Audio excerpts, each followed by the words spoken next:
Talked about their participation in this year's race. I'm ready. I've been preparing by riding up at Harrison Hills Park and riding around Freeport area, and I've done a lot of mountain bike races in the past. How long have you been training, riding? I've been riding BMX, mountain bikes, and road bikes for about 15 years now, and been racing mountain bikes competitively for the last 6 years.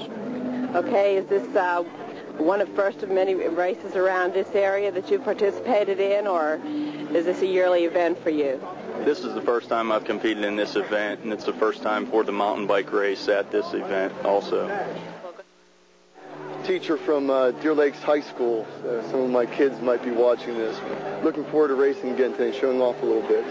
Good. And what race are you going to be racing in? The off-road mountain bike race. Looking forward to it. It's nice that with the Tour de Strongland they finally got a mountain bike race to take on everybody, so not just the road bikers. Looking forward to it. Good. Well, you're all geared up, ready. Had a lot of training, ready to go here. What kind of training have you gone through to get ready for the race, John? A lot of riding, some races throughout the summer, riding with friends to challenge each other. So, yeah, a lot of practice put into it. It's a lot of fun. That's the bottom line, a lot of fun.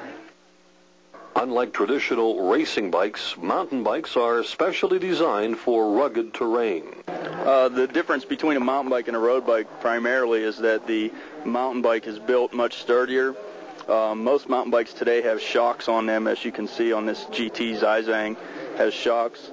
The tires are much wider and with knobbies rather than the slick tires that they have on the road bikes.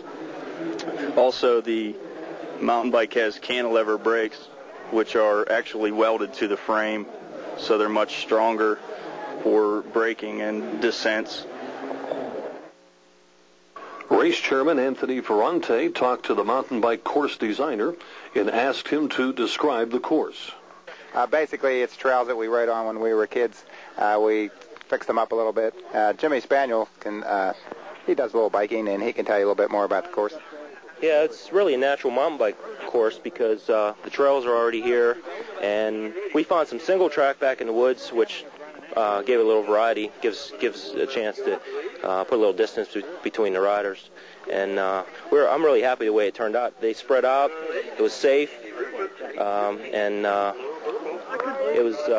riders really liked the course. I'm really happy about it. The course was rugged and the competition was tough. With steep descending and ascending hills, only the strongest and most conditioned rider would prevail. In the end, it was a 32-year-old rider named E.J. Siggety who brought home the title.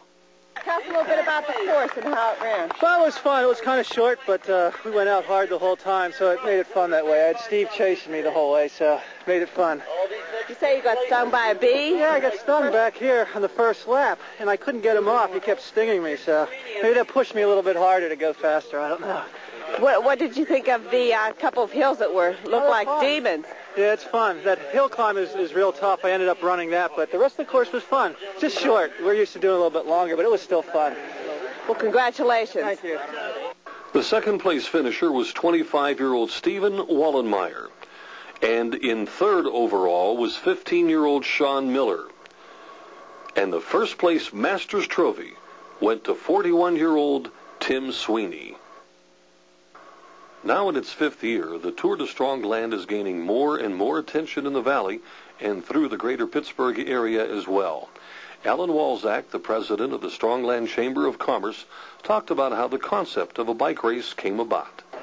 Well, originally the Tour de Strongland developed because of a need in the communities to provide some sort of a program in the communities to help the youth, to bring people into the communities, to show that the Strongland Chamber is present in the area, and to provide just some sort of an interest area, a focal point for the communities to have.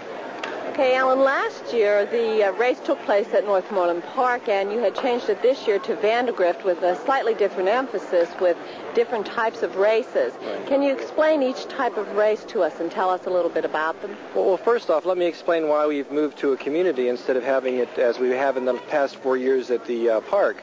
The race itself is a ribbon that runs through all of the communities, 17 communities, in the Strongland Chamber of Commerce. And we felt that by having it in the park, we were perhaps holding it back from actually getting into the communities and showing people what we did. So we have this year in Vandergrift, perhaps another year will be in another community in the area. We have so many communities we could go to, so we're hoping to provide that new through woods, up and down hills, through wet areas, all of those types of things. And we had, I believe, nearly 40 racers in that particular race. That's one that your group helped to sponsor. Yeah. And we were very pleased that everyone came through it safely, and that in the this rigorous thing of 4